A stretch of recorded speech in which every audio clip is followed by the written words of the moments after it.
Hello, my name is Tate Craig, and this is my mnemonic device for understanding the sequence of chemical events that happen at a synapse.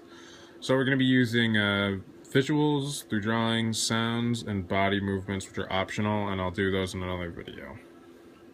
Um, the way I'm going to draw these and hear these, or draw these and hear these. The way I draw it and hear it might be different from the way you draw it and hear it. So this is just an example of how you could do it, but you can definitely alter the way that you use these two tools. So the first thing that I hear and see when I think about the chemical sequence of events at a synapse is the synthesis of neuropeptides and neurotransmitters. I know it's a weird noise, kind of inappropriate. It can be taken out of context, but that's what I see. I don't know why. It's weird. So step 2 is an action potential propagates down the length of an axon into the presynaptic terminal, forcing neurotransmitters out into the presynaptic cleft. To me, that sounds like and then pop, pop, pop, or like 3 clicks. Sometimes I'll do this, like pop, click, things like that. So that's step 2.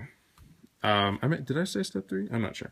But step 3 is the neurotransmitters fly across the synaptic cleft and bind, this is really terrible art by the way, to the postsynaptic cell's receptors, or to the receptors on the postsynaptic cell. And then you have this noise, or well, it's like click, click, click, and then, do some clicks or whatever. Pop. And then we have this noise here, which is that is the sound of these neurotransmitters altering the activity of the postsynaptic cell. So step 4, what happens then is the neurotransmitters are pop, pop, pop, popped back out into the synaptic cleft. So here, either or a few things can happen. So you can have step 5 in multiple ways. So the first thing that can happen is the neurotransmitters will flow back across the synaptic cleft. Oops, no, sorry. Let's see, step 5. So the presynaptic, or the postsynaptic cell shoots the... Oh, wait, hold on, I'm messing up here. Okay, so step 4 is their pop, pop, pop shot back out in the presynaptic cleft. Step 5.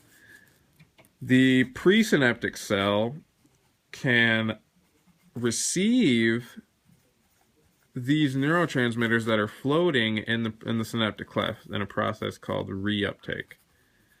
So reuptake.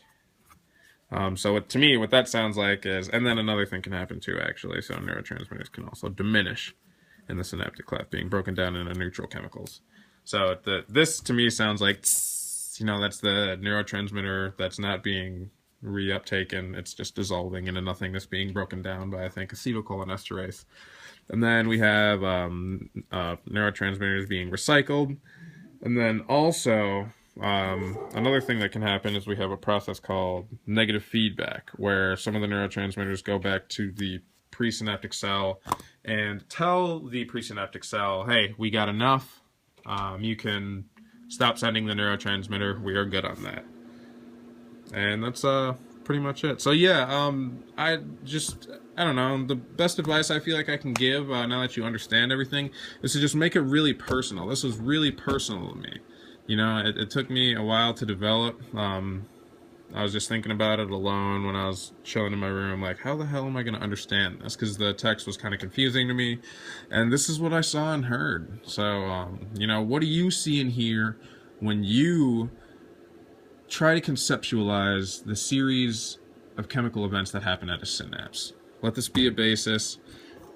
Page 49 on Calit's 12E Biological Psychology. Just try to do it. Just remember, use these 3 if you can, but these 2 will work. Whatever works for you, just try to have fun with it, and I think you'll end up understanding it.